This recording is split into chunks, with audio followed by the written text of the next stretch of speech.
I was invited to give you a taste of a typical law school classroom experience here today, and I thought I would take advantage of this opportunity to do something that's been on my mind for a while. To stand up and to proudly say, God bless America, God bless the Bill of Rights, and thank God for the Fifth Amendment. I'm not ashamed to say I'm proud of the Fifth Amendment, and I'm proud to admit on camera and on the internet that I will never talk to any police officer under any circumstances, with all due respect, sir. I'm doing something really extraordinary here today, something you'll almost never see another law professor do as long as you live. I'm really putting myself on the spot here. This was my idea. By my invitation, I have given up half of my time, approximately. I'm giving equal time and the last word to an expert who really knows something about what I'll be talking about. So I'm opening myself up to the possibility that he will contradict me.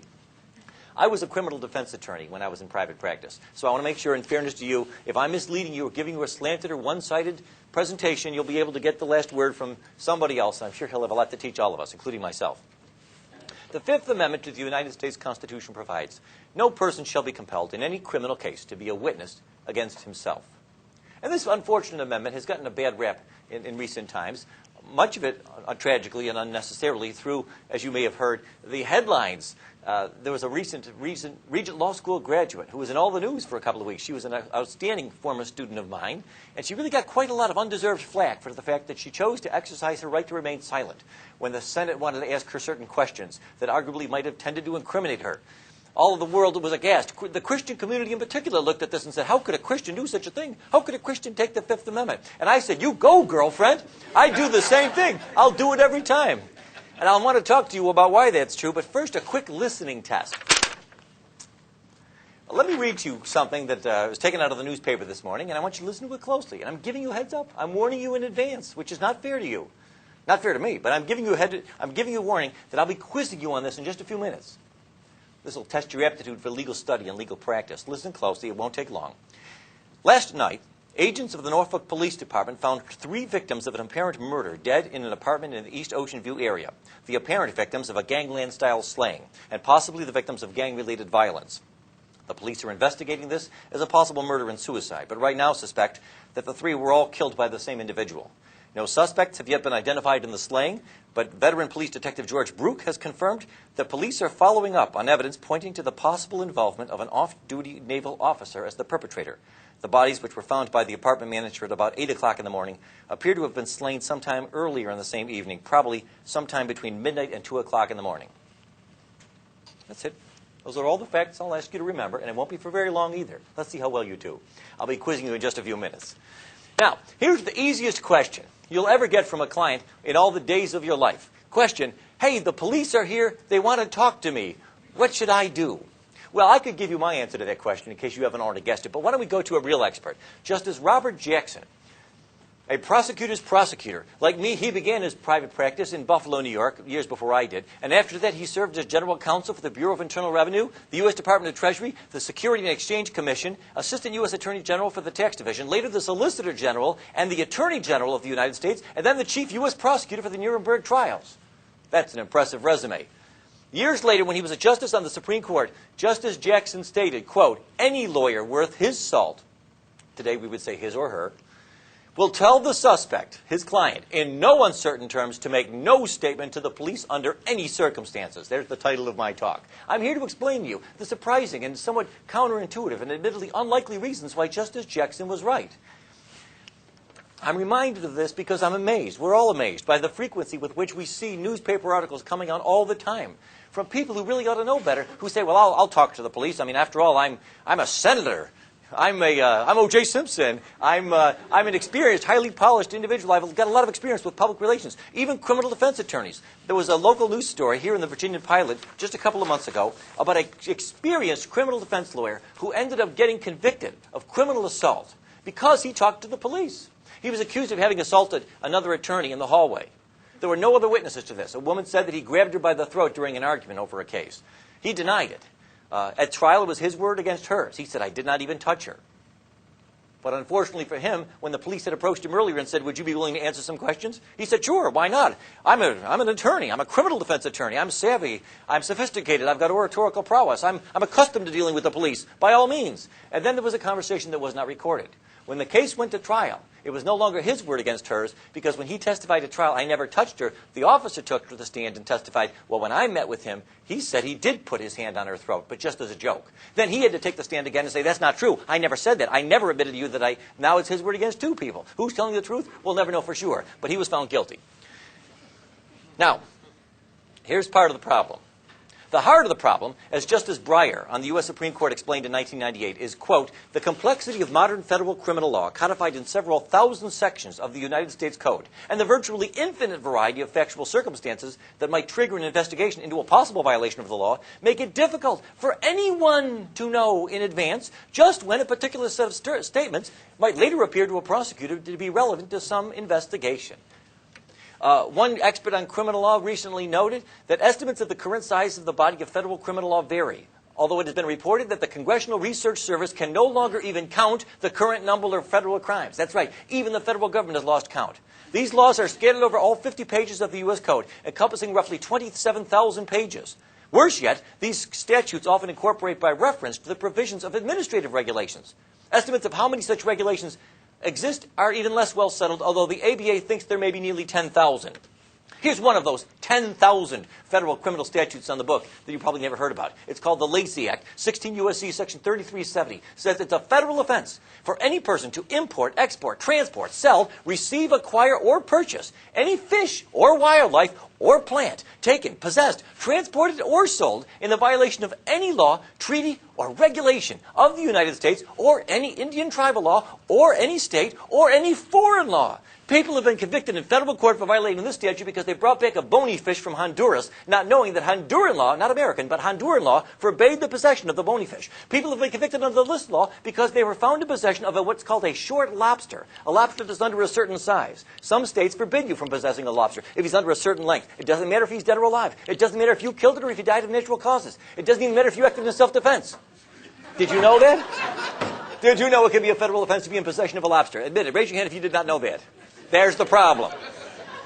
And that's only one of 10,000 different ways. You know, the government gets pretty upset when people like me instructs the client, people like me and Justice Jackson, don't talk to the police, don't answer any questions. But you know, they can't have it both ways. You people, you've got 10,000 different ways of convicting us. Good for you, but you know, with the bitter comes to the sweet, with the good comes to the bad. That's 10,000 different ways my client might unknowingly implicate himself in some sort of a criminal transaction. One of the reasons I decided to give this talk, I recently received a phone call from a former student of mine, a Regent Law School graduate, who may be watching this online. We're putting it on the internet. And he told me, hey, I've been approached by the Internal Revenue Service. They want to ask me a couple of questions. They ask if I'd be willing to. But they say that I'm not a suspect. And I know in my heart I don't think I've done anything wrong in violation of the Internal Revenue Service provisions. Lord have mercy. There's no man on earth, there's no woman in this country who can honestly say with complete confidence, I know I have never violated any provision of the Internal Revenue Code. He said, but they say I'm not a suspect and I know I've done nothing wrong. It's okay if I talk to him? I said, no, you tell them you will not talk to them without immunity. I explained to him why that was true, and he never heard from them again. Okay, why you should never talk to the police. Let me just spell it out for you. Let me make it plain to all of you. These are the top 10 reasons. I shouldn't really lie to you. I don't really have 10. I don't have time for 10. But I've got time for 8, and that'll be close enough. Number 1, and this really ought to be good enough. Contrary to what you laymen instinctively and naturally suppose, it cannot help. There is no way it can help you. Plenty of folks think that it can, and they're always wrong. You cannot talk your way out of getting arrested. Officer Brook, you've interviewed thousands of criminal suspects. Have you ever, how many times in your experience, have you approached someone, asked if you could ask him some questions because prior to the interview you had some evidence pointing to his possible guilt? And because of the extraordinary persuasiveness and eloquence with which he articulated his innocence, you said, oh, sorry, never mind. Bad call, my bad, I won't. And he talked you out of arresting him. You know the answer to that. Never. Never. It never happens. I've often asked other criminal defense attorneys, in all of your experience, have you ever once had a case where you looked back in hindsight and said, thank God my client talked to the police. They laugh at me. They laugh at me. They say, you've got to be kidding me. You cannot help you. You can't talk your way out of getting arrested. And contrary to what you might suppose if you never studied the rules of evidence, what you tell the police, even if it's exculpatory, cannot be used to help you at trial. Because it's what we call hearsay. Under the rules of evidence, specifically Rule 801 D2A, if you want to look it up, Everything you tell the police, as the saying goes, can and will be used against you, but it cannot be used for you. From time to time, I've known attorneys who tried to call to the stand a police officer and say, "Officer, would you tell the jury what my client told you because what my client told him is actually good for my case?" If you tried that at trial, the prosecutor will object that it's hearsay, and the judge will agree. The police will not be allowed, at your request, to tell the jury what your client told him, no matter how good it may be for your case. It cannot help. And that ought to be good enough reason. That ought to be reason enough to keep your mouth shut.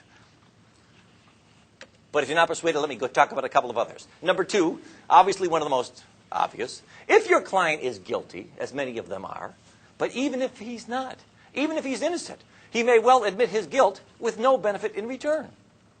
Now, of course, many of you are thinking to yourself, well, what's so wrong about that? I mean, shouldn't guilty people be confessing? Confession's good for the soul. It's good for law enforcement. It's good for the prisons. Yes, sure, all those things are true. And like the rest of you, if I or anyone close to me is ever the victim of some sort of a serious crime, I hope they get the right guy. I hope they convict him. I hope they put him away. We all feel that way. Hey, but what's the rush, friends? You don't got to admit your guilt the first time they come by to meet with you. In federal court, 86% of all defendants plead guilty at some point before trial. If your client is guilty and really ought to punish and really ought to have go through some sort of a cleansing act of contrition and fess up and admit his guilt, there'll be plenty of time to do that. They almost always do. No need to rush, no need to tell the police something. Wait and see if perhaps your client can work out some sort of an arrangement where maybe he'll make some sort of compensation to the alleged victim, or maybe he'll be able to get some sort of a discount in his sentence. And he'll be treated fairly then, like everybody else who had the benefit of a good lawyer who said, please do not talk to the police. And don't forget, by the way, even if your client only admits things that the police already knew, you might think, well, what harm can it do? He says he wants to talk to the police. All he wants to do is admit that he was there, but the cops know that he was there. All right, go ahead and tell him. Well, how can it hurt? It might hurt if the police officer becomes transferred to Minnesota, or deceased, or injured, or comatose, or cannot be located by the time of trial. The case will be dismissed if there's no confession. But if your client admits to things, that confession is freely admissible against him, and can be a basis for getting him convicted all by himself. Senator Larry Craig can explain all of this to you. The Innocence Project of the United States has confirmed that in more than 25% of all the cases where an innocent man was convicted and then later released from prison after he was exonerated by DNA evidence, in more than a quarter of those cases, these innocent people we know to be innocent, made incriminating statements, delivered outright confessions, or pled guilty. How do they do that? He'll tell us all about it, I trust.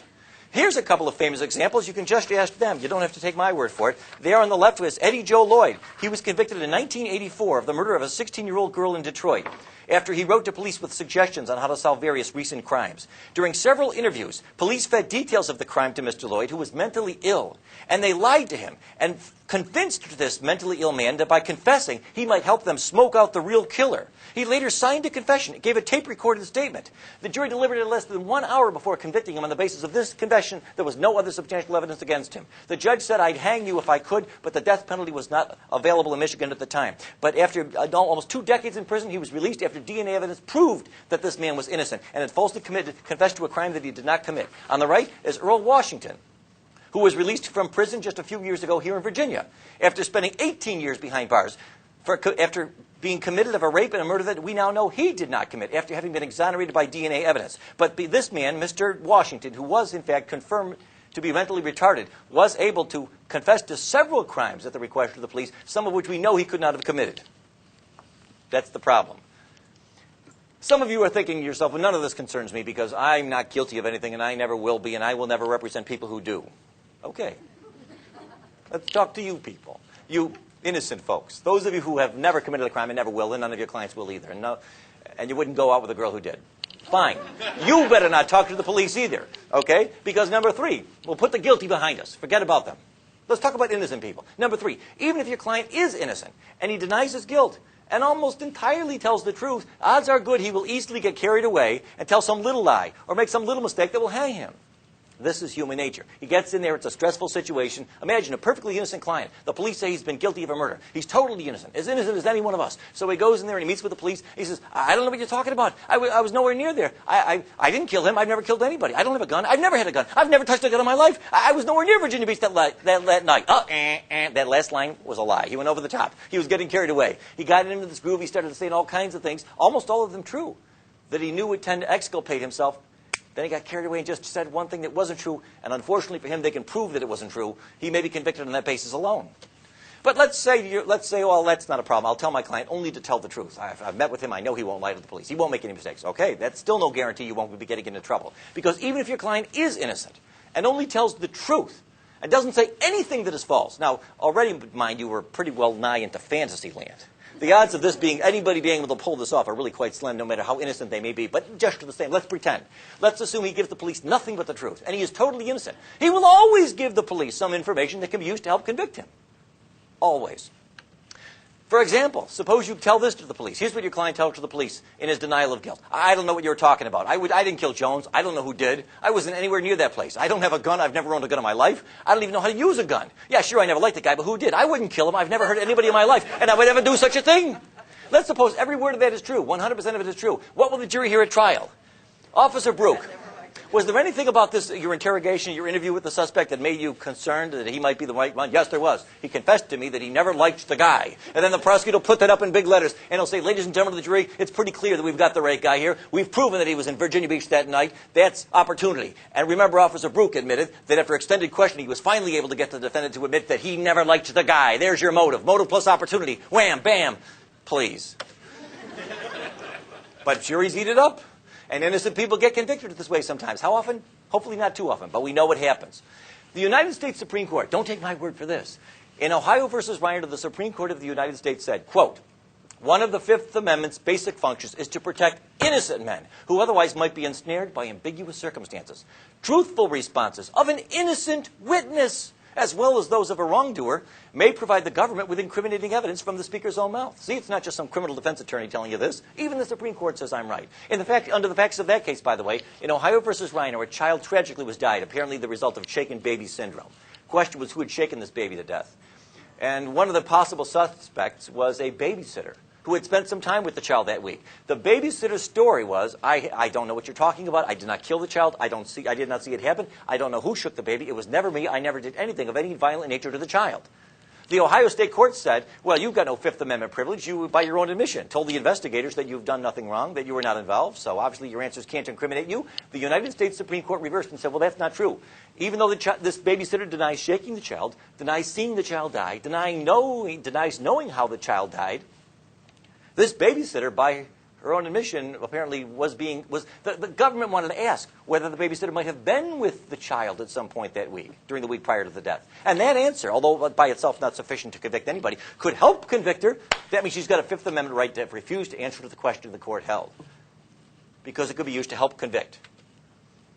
Ullman versus United States, the Supreme Court said, more than 50 years ago, eerily prophetic. They said too many Americans, even those who should be better advised, view this privilege as a shelter for wrongdoers. They too readily assume that those who invoke it are either guilty of crime or commit perjury in claiming the privilege. That's not true, and it never has been. But it gets worse. Can it get worse? It can. Number 5. Even if your client is innocent and only tells the truth and does not tell the police anything incriminating, which, by the way, is almost impossible to pull this off. I mean, imagine talking to the police for 2, 3, 4 hours, and somebody like him can't somehow manage to extract from you something that could be used to help convict you. That'd be extraordinary. I don't think anybody's pulled it off. But even if you could pull it off, there's still a grave chance that his answers can and will be used to crucify you in a court of law if the police, no offense, don't recall his testimony with 100% accuracy. All right, now this brings us back to that pop quiz I warned you about. I told you earlier, remember, it's only been a few minutes, and you weren't up all night, and you weren't the subject of physical duress. You were in the relaxed setting of a classroom here. You were given heads up, advance notice that you would be quizzed on this. Question. We'll start with a couple of easy ones. Remember that article I read you about that? How many people did the police find shot to death last night at that Ocean View apartment that I told you about? A, 1, B, 2, C, 3, D, 4. Who says A? B. C. Get this. Get that with a camera. Move that camera around. Look how many hands we've got there for C. Okay, D. You're all wrong. Everybody who raised their hand, you are the kind of people who should never talk to the police under any circumstances for as long as you live. Why is C not the right answer, by the way? If you know, raise your hand. Yes? Because you didn't state the cause of death. Excellent. I didn't say anybody was shot. I didn't say gun, bullet, shooting, firearms. Didn't use any of those words. But I don't blame you if you thought that I did. This is the way the human mind works. We hear things. We fill in details. I said gangland-style slang. That may or may not imply something, but it doesn't mean that anybody was shot. And that's the problem. You see, even if your client is innocent and only tells the truth and doesn't tell them anything incriminating, and his statement is videotaped, his answers can be used to crucify him. You might say, wait, how can that happen? I insisted, at my insistence, I called the police and I said, look, if you want to talk to my client, you can talk to him, but only if you videotape the whole thing. I don't want there to be any debate between the two of you over what happened. Okay, we'll videotape the whole thing. If the police don't recall their questions with 100% accuracy, he'll be convicted on that statement alone. For example, suppose a man goes to the police, they say, we're investigating a possible murder, a shooting. And the guy says, quote, I don't know who killed Jones, Officer Brook, with all due respect. It wasn't me. I've never touched or fired a gun in my life. How can that help incriminate this man? How could that possibly be used against this man to help convict him? You would think it's inconceivable. But it's as easy as pie. All the officer has to do is read this statement to the jury, and then the prosecutor says, Officer Brook, was there anything about that statement that confused you or surprised you? Yes, there was, he says, in a moment of sinister, high drama in the courtroom. And what was that? And then Officer Brook turns to the jurors and he says, I never said anything about a shooting. I said we were investigating a murder. He was the one who brought up a gun. Then you turn to your client, and your client says, that's not true, that's not true. I remember he was the one, or one of the cops. I was with them for 3 hours. One of them in the car said something about, they said they had a witness that I was the shooter. Okay, I'll put you on the stand. And then your client testifies, no, they did tell me shooting. They mentioned it before I said anything about a gun. They brought it up first. And then the police said, that's not true. And now what? It's your word against theirs? For what? You're gambling with your client's life. And police officers can very easily make a mistake like that, just as so many of you did just a few minutes ago, about whether you recalled having heard me say something about somebody actually being shot.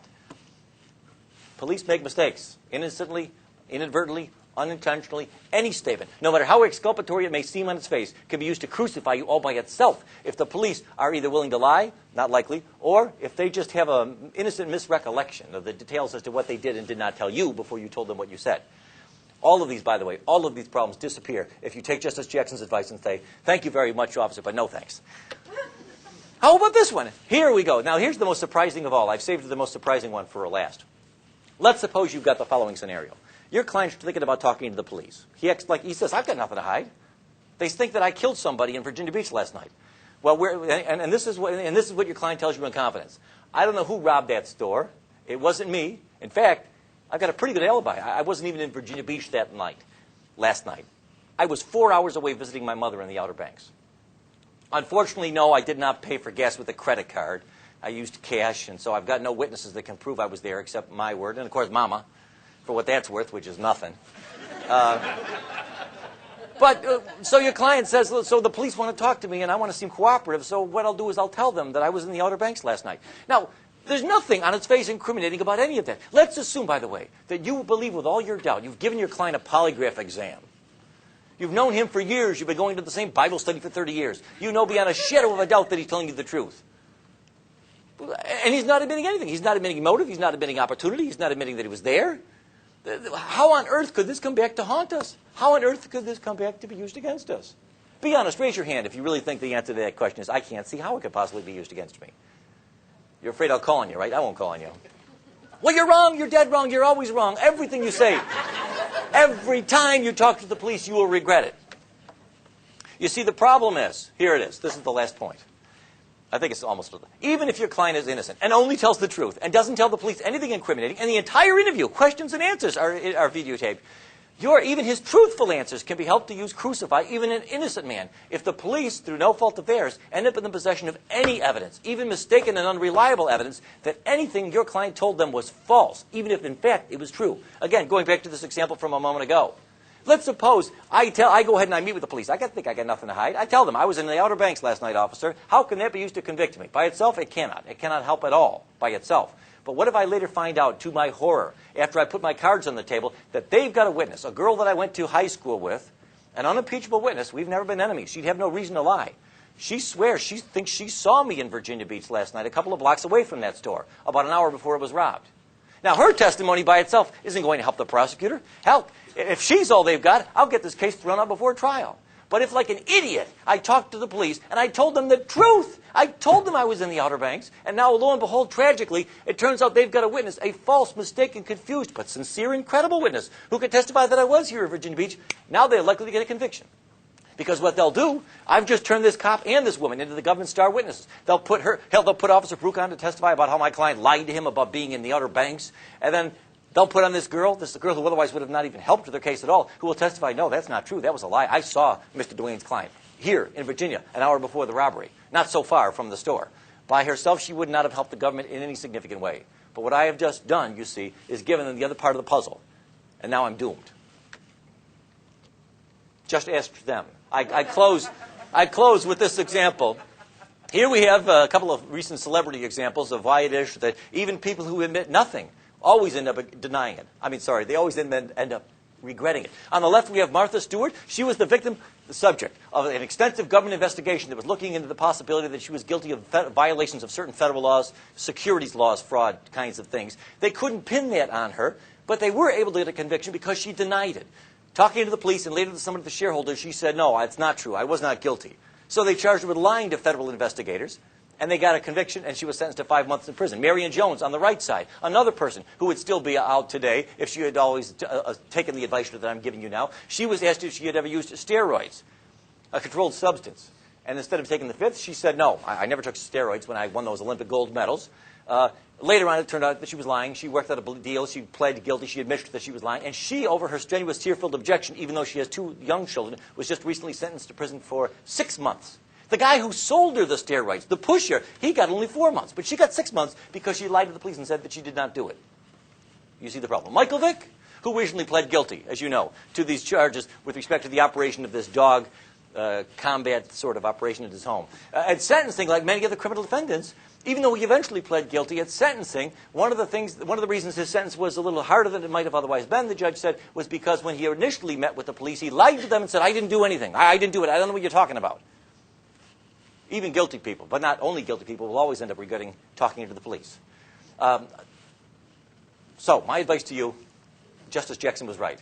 Any sane, competent lawyer in his right mind will always tell every client under all circumstances, I don't care if you're innocent. I don't care if it's the truth. If it's the truth, great. We'll tell the jury all about it. There'll be time enough to put our cards on the table. But before we get there, I haven't seen yet what the police got. They may have mistaken and confused witnesses who will contradict even the truthful stuff that you say. We have no way to know, no way to predict whether the information that you give them, even if truthful and reliable, will end up unwittingly dispelling our demise. So keep your mouth shut. Don't answer any questions. Let's take the fifth. You'll be glad that you did. God bless America. God bless the Bill of Rights and the geniuses who bequeathed it to us. But now, in fairness, I give equal time, or what's left of equal time, to a police officer who will explain to the extent to which, if any, he agrees or disagrees with anything I've got to say. I have no idea to know what he's going to say, but it'll be interesting. Here, let me give him the microphone. Let's give him a hand. Officer George Brook, the Virginia Beach Police Department.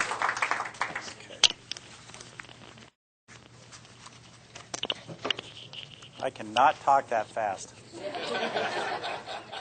Not even interviewing. I'm going to take the podium here, Professor. Because I took notes on some of the things you said. And everything he said was true. Okay?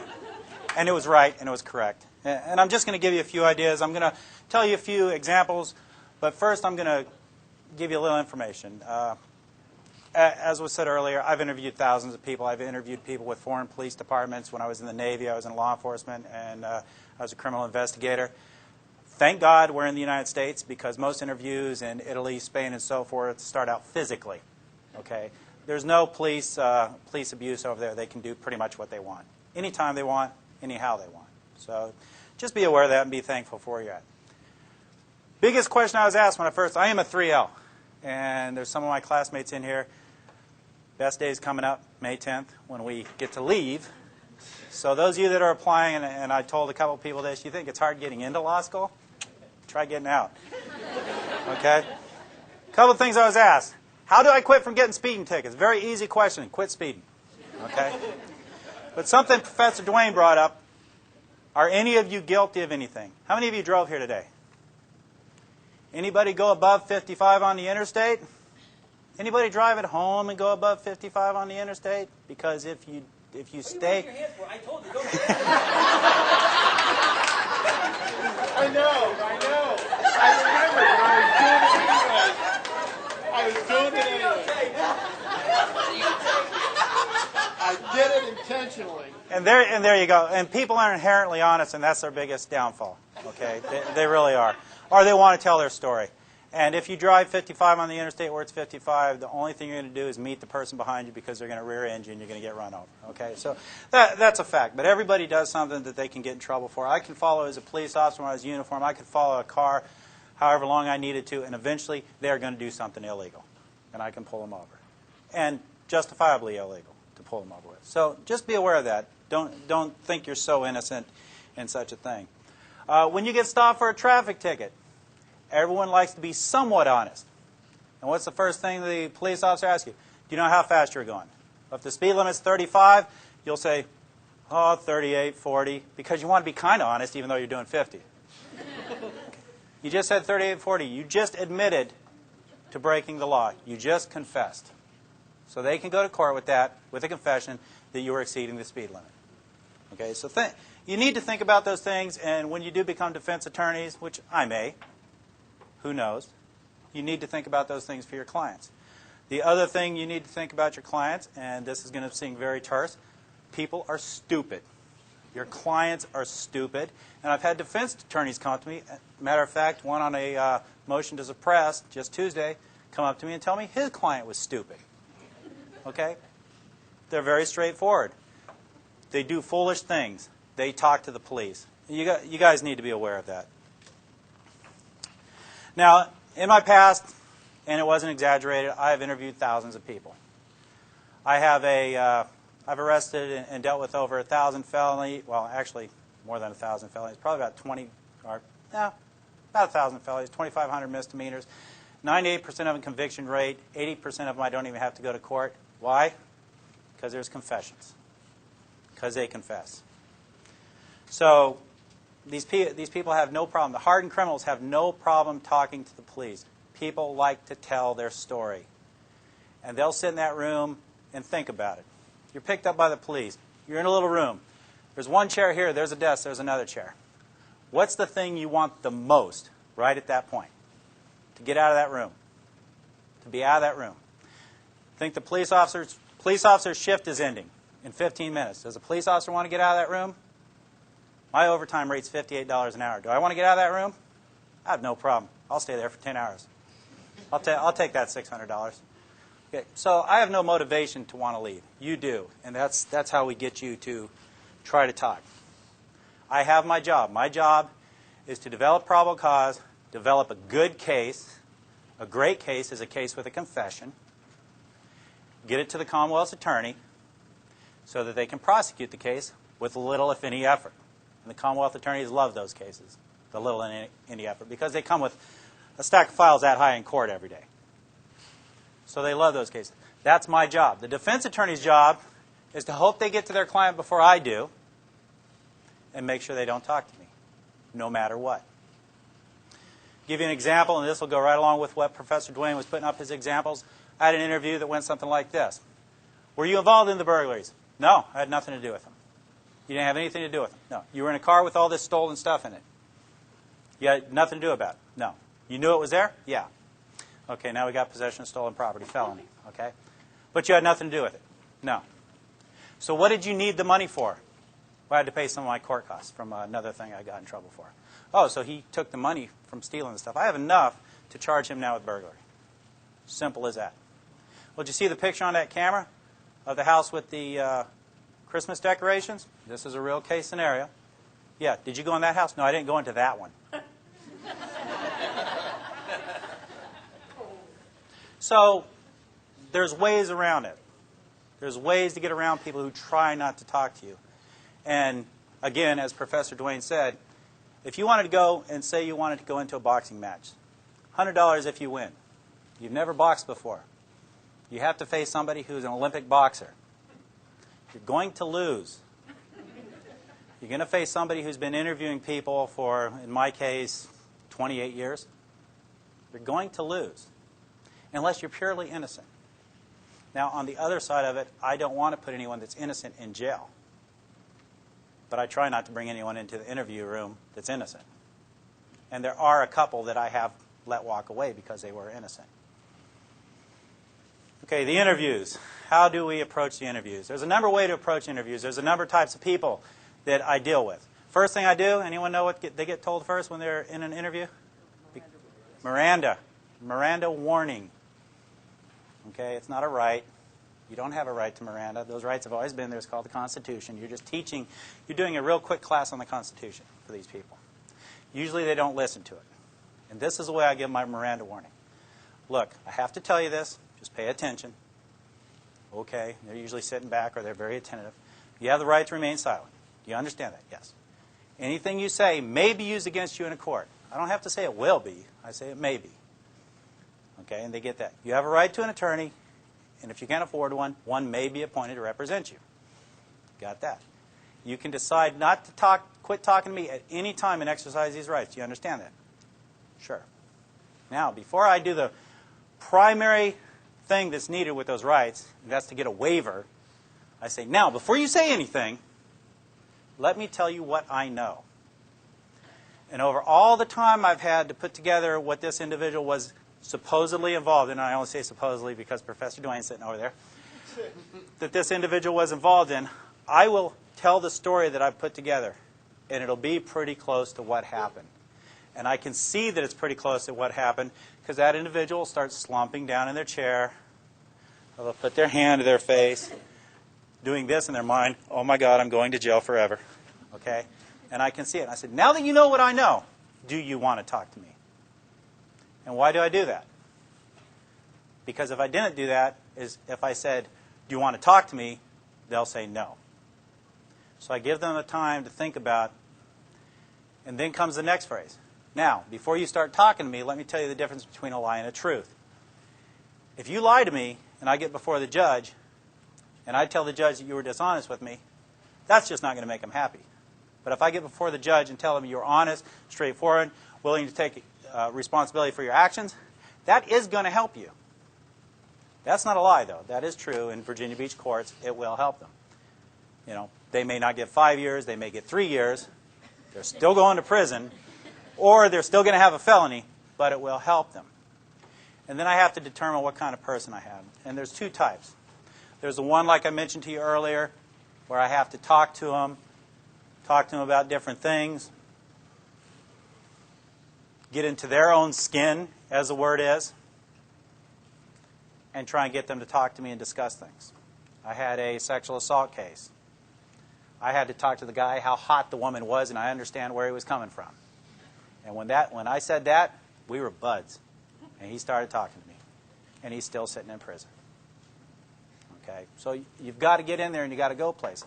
The other side is, I can't try and act like that individual acts. Okay? I can't try and act like what we call lovingly a hood rat. I can't try and act and talk like him. Because I'm an older white guy. We don't talk like that, and that would be an insult. And you can't insult people. It doesn't matter who they are. It doesn't matter where they grew up. It doesn't matter where they're from. You can't insult people like that. You have to be yourself. So you have to get into their mindset and the way they're thinking and have a discussion with them. The other type of person is the one that likes to tell a story. This young man, great man. I love him to death. He didn't go to jail because I went to bat for him, because I felt sorry for him. He was a newlywed. He was having money problems. Former Marine. I said, tell me what happened. And he told me this beautiful story about what happened. What he had done is he had sold a piece of equipment that his ex-employer had that he had stolen. He told me the beautiful story of what happened about him finding it on the side of the road and all that kind of stuff. And I didn't even question about him. After he finished his whole story, very unplausible but very beautiful story, I sat there and listened to it for 15 minutes. I looked at him and I said, you stole the stuff from your boss, didn't you? Yes, sir, I did. I had nothing. I really had nothing except the fact that he had sold it. So there's those types of people. And then the third type, the one who tries to be the hood, who tries to be the criminal, who cries like a baby when they walk into jail, but when they're on the street, they're as tough as rocks. You go in there with your paperwork, you sit down, and you just start doing paperwork. And usually I have a videotape sitting on top of it, just for measure, so they think I have a videotape. And you just sit there. Don't tell them Miranda. Just sit there and wait for them to start talking, because they will. They want to talk. People want to communicate. They hate silence. That's why when people speak, you hear, when when they're talking because they need to fill that void with something. People hate silence. So that's the other one. Couple tricks of the trade, and I'll share this with you for when you may go in an interview room. If you're going to be attorneys, it could happen. Videotapes are wonderful things. I use a tape recorder. How many of you think if you saw a tape recorder that would make you not want to talk?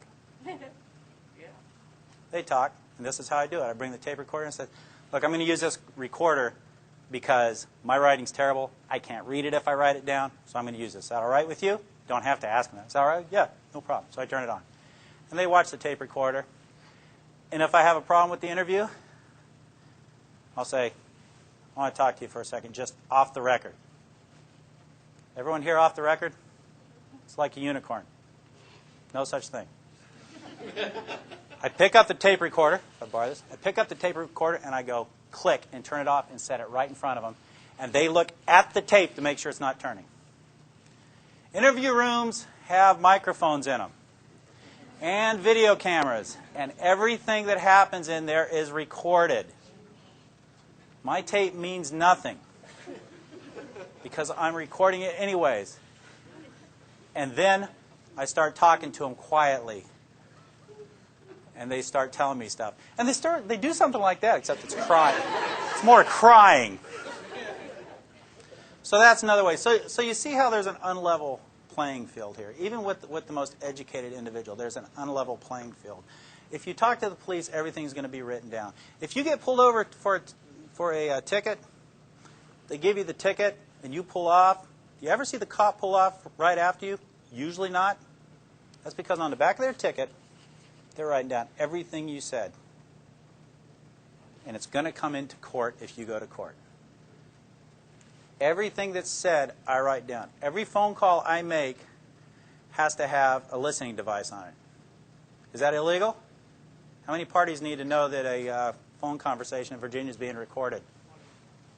One. Me. I knew it was recorded. I get many, many confessions over the phone.